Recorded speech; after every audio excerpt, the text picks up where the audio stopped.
Selamat pagi, teman-teman, Bapak Ibu. Ini tanggal 20, tanggal 19, ya. Tanggal 19 Desember 2022, masih pagi ya, jam 6 lebih di Jakarta.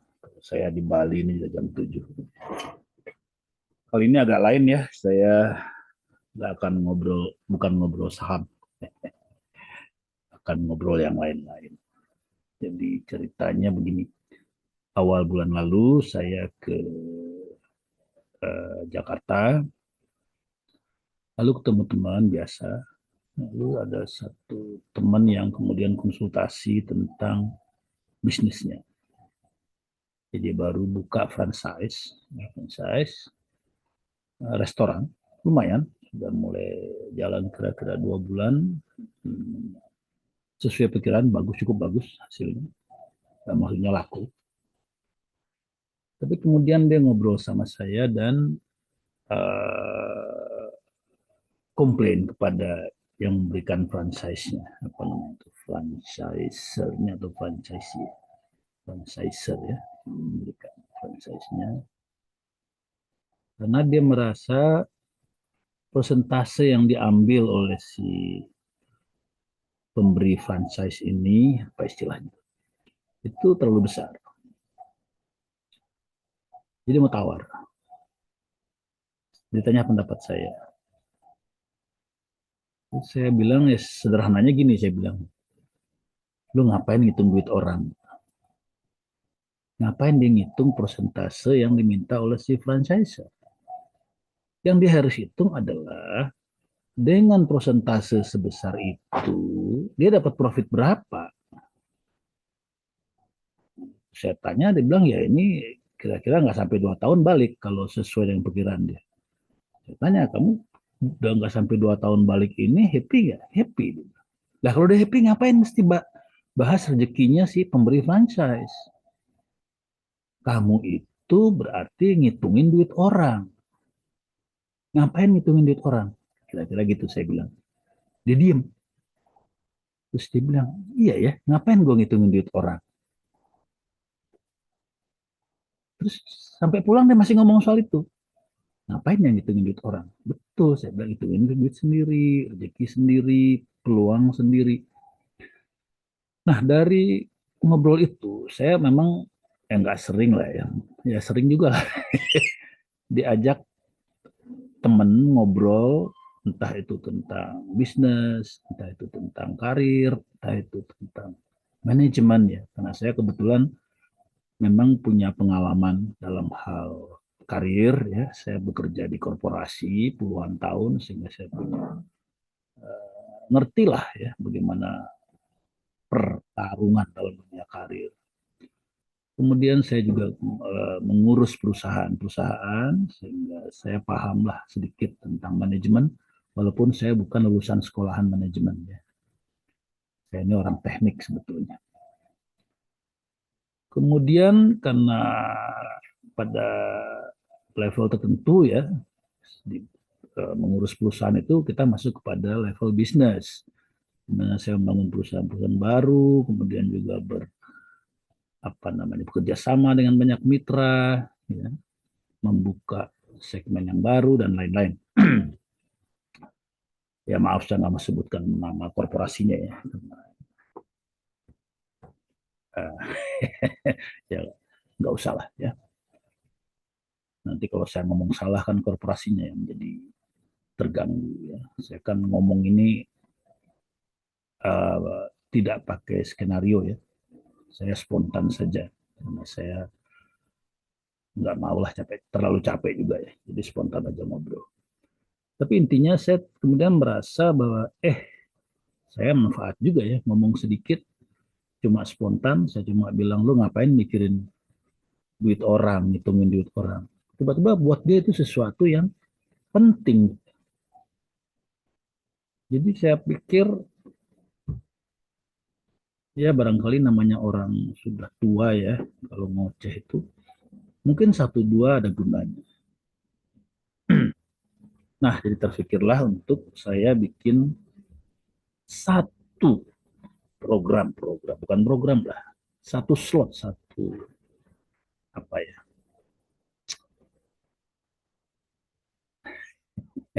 kalau di koran itu namanya kolom ya, ada kolom olahraga, ada kolom bisnis, ada kolom politik. Ini satu kolom lah. Saya terpikir samping ngobrol saham hari-hari, mencatat transaksi saham saya, merekam transaksi saham saya buka kolom baru deh, ya, yang saya kasih judul sepatah dua patah maksudnya. Jadi saya akan ngobrol-ngobrol, ngajak ngobrol tentang topik-topik dalam hal karir, manajemen, bisnis, dan juga politik ya. Itu karena saya suka sedikit politik. Barangkali manfaat, barangkali manfaat. Um, Kalau dulu waktu saya masih kerja ya, kita suka bercanda tuh di antara para pegawai ya, para karyawan. Manusia ini umurnya itu ada tiga kategori ya. Ada umur uh, kuda, ada umur anjing, ada umur monyet. Umur kuda itu kerjanya rajin kayak kuda. Mungkin adik-adik teman-teman masih muda-muda ini umur kuda ya. Lalu setelah itu pindah fase menjadi umur anjing. Umur anjing itu, ini sorry ya, ini cuma ibarat ya. Orangnya sudah capek kerja, sudah lelah ya. Udah, ya, bisanya menggonggong aja, menggonggong. Nah, saya ini sekarang masuk umur anjing, menggonggong aja gitu, ngoceh aja, ngoceh aja. Kemudian setelah umur anjing masuk ke umur yang berikutnya itu umur kuda. Umur monyet. Sorry, kuda sudah. Umur monyet. Umur monyet itu ini cuma bercanda ya. Kerja juga udah enggak, ngegonggong juga udah uh, berkurang. Lebih banyak meringis saja. Meringis. Ini mohon maaf ini cuma bercandaan ya. Saya mau cerita bahwa saya sekarang masuk pada fase anjing, menggonggong aja. Kerja udah malas, udah tua ya. Nah, jadi kalau ada orang ngomong itu saya ngoceh. Ini juga kalau saham itu kenapa saya merekam transaksi saham saya? Sebetulnya karena kebutuhan menggonggong tadi ya, mengoceh aja. Dan saya kira ini memang kecenderungan untuk orang tua. Orang tua itu emang doyan ngoceh. Coba perhatiin deh kemana-mana ya. Ngocehnya itu macam-macam. Tapi kebanyakan sih tentang kejayaan masa lalu, kehebatan masa lalu, pengalaman masa lalu. Semua tentang masa lalu. Kenapa? Karena masa depannya udah nggak ada. Ya, masa depannya ya kayak saya nih ya. Dulu saya biasa berpikir ke depan 10 tahun. Wah, itu biasa memang. Jadi seperti misalnya ini saya tinggal di Bali, saya punya rumah di Bali, itu sudah saya pikirkan 10 tahun sebelumnya. Memang saya rencanakan, saya niat. Saya pengen punya rumah di Bali. Alasannya banyak. Bisa cicil-cicil dua uang, saya tabung-tabung ya, saya cari-cari. Saya biasa seperti itu. Berpikir 10 tahun, 5 tahun atau 10 tahun. Banyaklah nanti kita cerita satu persatu ya. Tapi sekarang, pada umur saya sekarang, ya, kalau saya mikir 10 tahun, itu yang saya lihat kuburan, ya, pemakaman. Lah, saya udah tua begini, mikir 10 tahun kan aneh. Bukan aneh. Ya gelap gitu ya. Ya mungkin ya mikirnya ya ibadah kali ya. Surga, neraka, dan lain-lain. Tapi di dunia ini, 10 tahun lagi udah nggak kepikir oleh saya. Jadi akhirnya orang tua tuh ya begitu. Akhirnya melihat masa lalu. Lalu seperti apa, hebatnya seperti apa, pengalamannya seperti apa. Karena masa depan sudah tidak ada. Nah itulah facet saya sekarang ya. Masa depannya ya udah.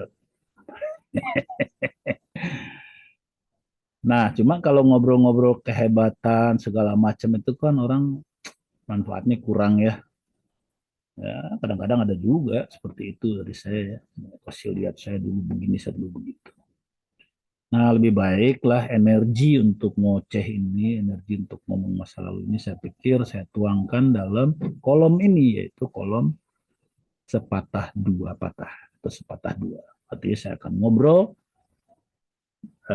tentang pengembangan karir, pengembangan manajemen, pengembangan bisnis, dan sedikit mengenai politik. Ya udah tua ya, saya mungkin perlu saya sampaikan kenapa saya merasa layak untuk ngobrol ya. Ya saya kira juga saya bukan orang yang hebat sekali pengalamannya, tapi ada lumayan lah ya. Saya puluhan tahun di korporasi, mengurus banyak perusahaan ya. Jangan salah sangka, saya tidak kaya raya karena saya hanya makan gaji. Saya tidak makan dari samping. Ya gaji itu ya terbatas ya diukur orang. Tapi adalah artinya saya bisa hidup secara layak ya, bisa dagang saham juga, nyimpan sedikit. Demikian, jadi saya buat kolom ini, saya kasih judul sepatah dua. Jadi kalau nanti ada Anda lihat di kanal saya muncul episode dengan judul awalnya sepatah dua, itu artinya Anda akan dengar ocehan, nasihat, ya, petuah dari orang tua.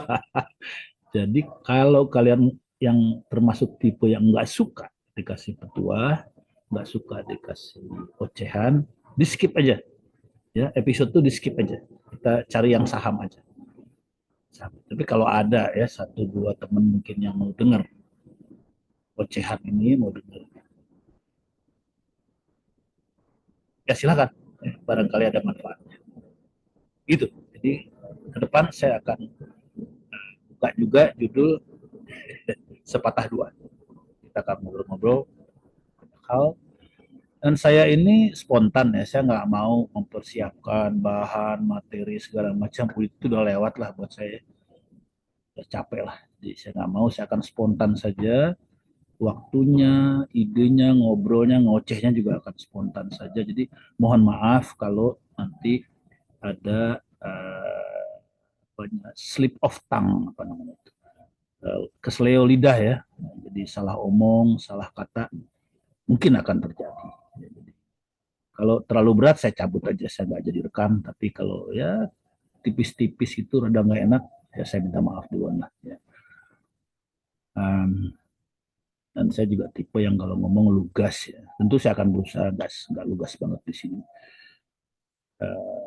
Tapi ya saya kira akan ada kesalahan kata atau kesalahan nantinya. Untuk itu saya mohon maaf duluan. Demikian. Nah, selain membuka acara ini, kali ini saya juga mau buka dengan satu topik lah ya. Sekarang ini kan lagi World Cup ya. Tadi malam saya nonton World Cup di mana Argentina menang ya, seru banget tuh tadi malam. Ya, mula-mula saya udah malas setelah Argentina menang 2-0 dan saya lihat Prancis tidak bisa mengambil bola ya. Bola dikuasai oleh Argentina. Saya udah ngantuk langsung. Tapi kemudian terjadi pembalikan arah, walaupun akhirnya Argentina menang, tapi perjuangan dilakukan oleh Prancis luar biasa untuk membalikan situasi. Kelihatan ada mental petarung, mental petarung. Nah, ini yang saya mau omongin. Mental petarung. Ini kita perlu punya baik di karir, baik di manajemen, baik di bisnis. Ya. Kita harus bertarung. Ya, bertarung itu ada mentalnya. Nah, mental petarung itu ya jangan meras, jangan ini ya, jangan apa, wah saya bukan petarung, jangan begitu. Mental petarung itu datang sendiri kalau Anda sering bertarung. Itu. Ya, orang suka merasa saya begini, saya begitu. Enggak. Mental itu datang sendiri kalau Anda sering bertarung. Bertarung aja. Gitu.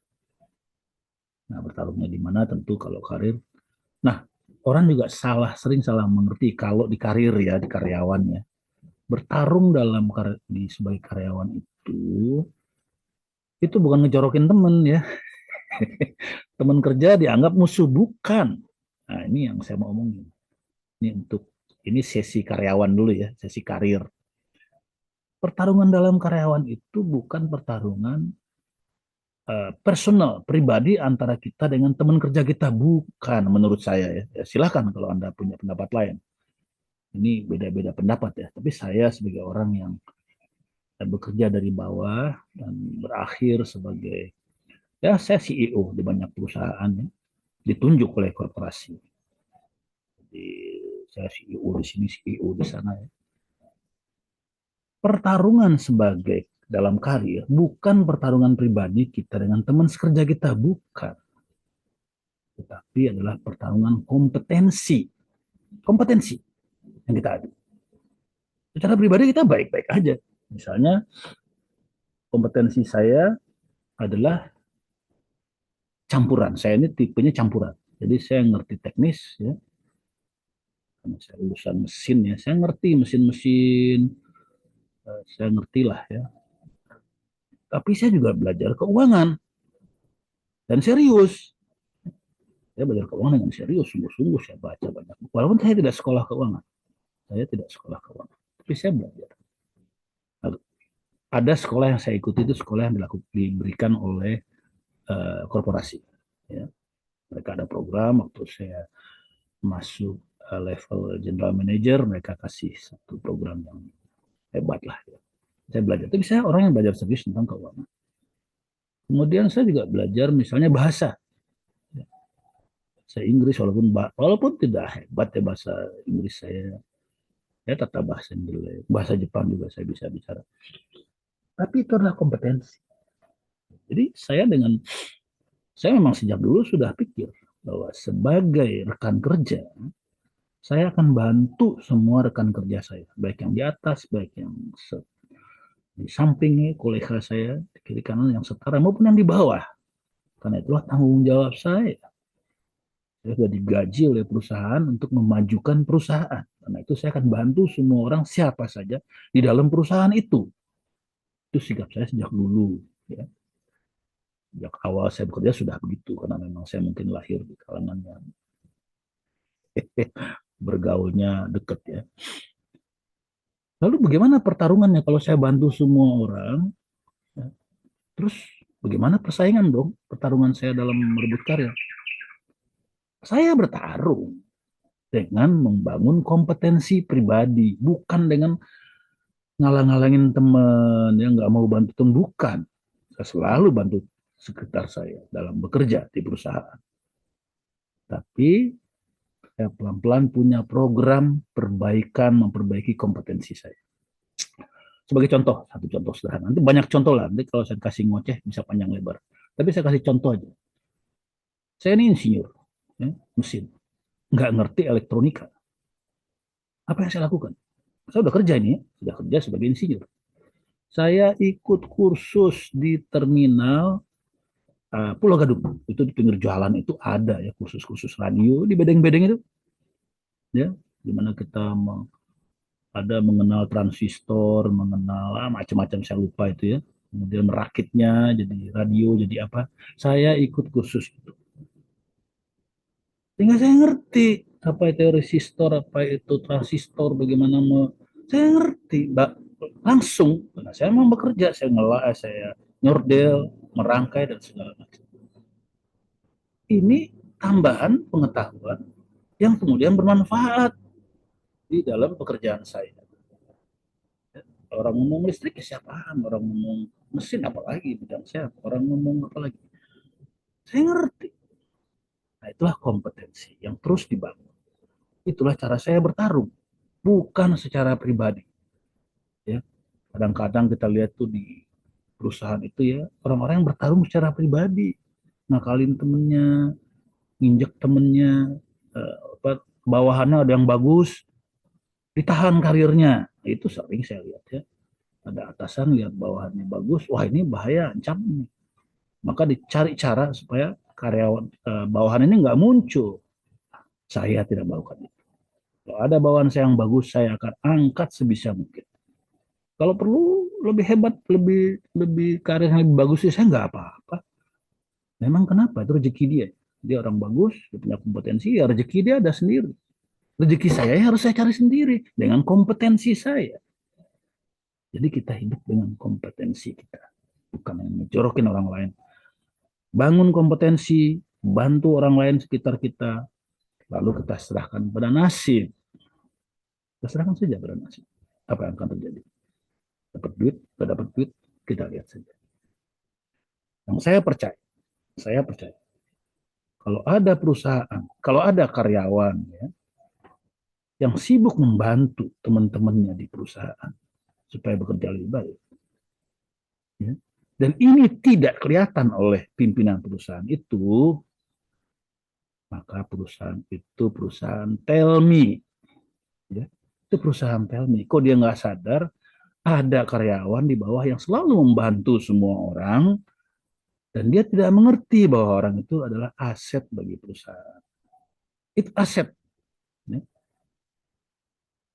Nah, kalau kemudian eh, Anda tidak dikasih karir oleh perusahaan ini, maka Anda sedang bekerja di perusahaan tell me. Dan kalau Anda bekerja di perusahaan tell me, saran saya ganti perusahaan. Ngapain? Ya pelan-pelan gantinya ya, jangan langsung keluar. Cari-cari lagi lah perusahaan baru. Jadi itu, sepatah dua yang pertama ini adalah tentang karir, tentang bekerja sama dalam perusahaan, tentang membangun kompetensi. Dan membangun kompetensi itu butuh waktu yang panjang. Nanti saya akan cerita ya yang saya alami lah untuk membangun kompetensi dan bersaing.